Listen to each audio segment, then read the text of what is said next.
Hello everyone, welcome to Wonderful Physics class. In this YouTube channel, we will study physics with easy and a fun way. So today we are studying the chapter Force and Laws of Motion.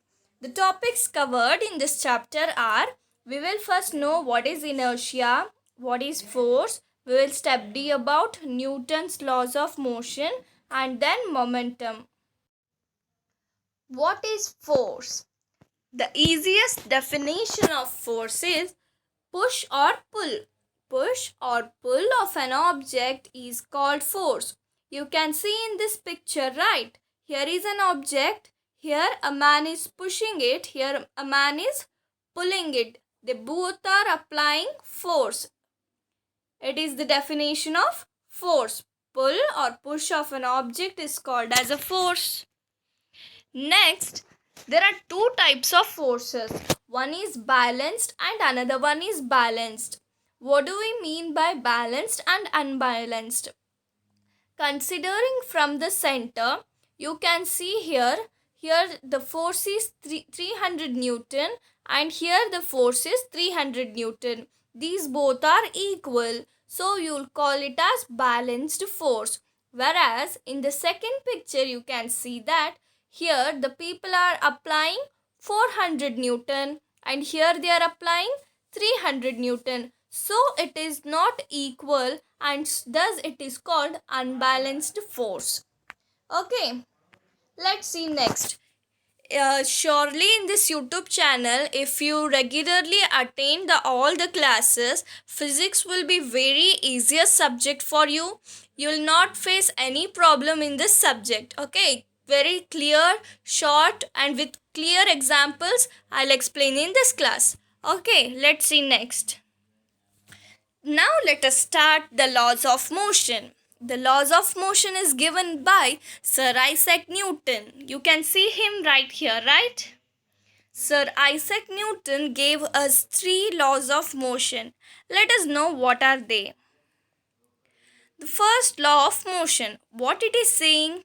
Every object presides in its state of presides in its state of rest or uniform motion unless it is compelled by external force. Let us understand what this statement means. Every object presides in its state of rest. You can see here objects, right? Here is a ball, rocket, plane. These are the objects which are in its state of rest. Okay, uniform motion is not seen here, but you can consider that ball is moving with uniform acceleration.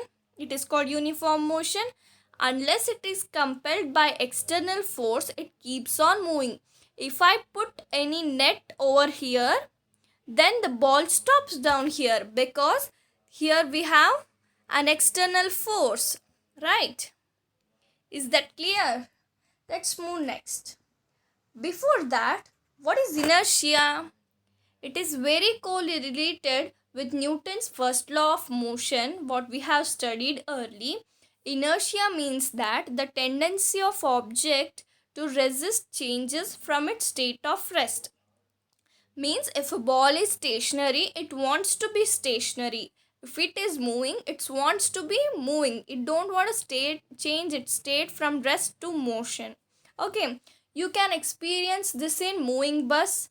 If you are moving in a bus with some velocity, your bus will be moving. If a sudden brake is applied, your body moves towards front. Means what it relates that your body wants to move in that same speed.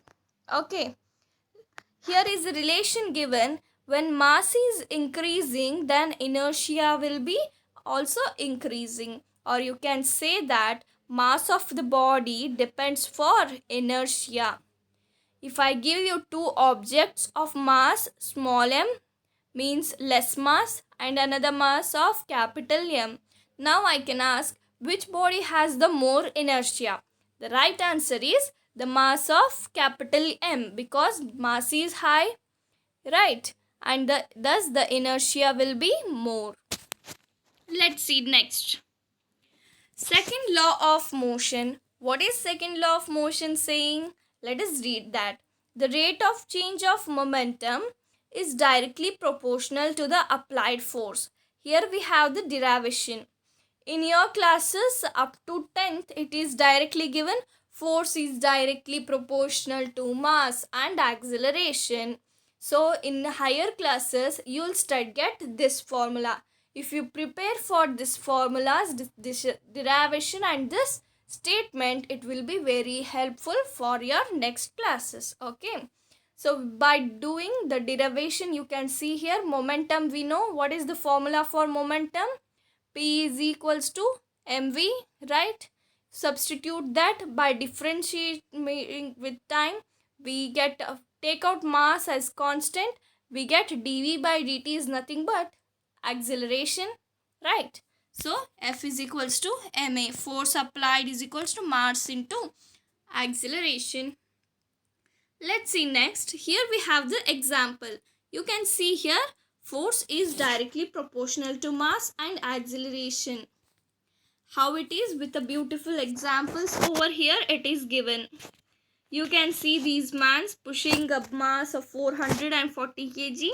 You can see his face, it is fully tired and he is happily pushing. This is because less mass, less force he is applying. And you can see that he is beating it with more less acceleration. So it is falling here down. He is applying less force. With more, it is going somewhere out of the boundary, we can say, right? Okay, let's see next. Oh, here we have a problem. Let us solve it. A constant force acts on an object. Okay, on an object of mass 5 kg. Note it down, mass 5 kg for a duration of 2 seconds. T is equals to 2 seconds. It increases its velocity from 3 meter per second to 7 meter per second. Means velocity, initial velocity u is equals to 3 meter per second and v is equals to 7 meter per second. You must write down the data given in the question first and then find the answer. Okay. Find the magnitude of applied force. Here what they ask, force. To find, we have to find force.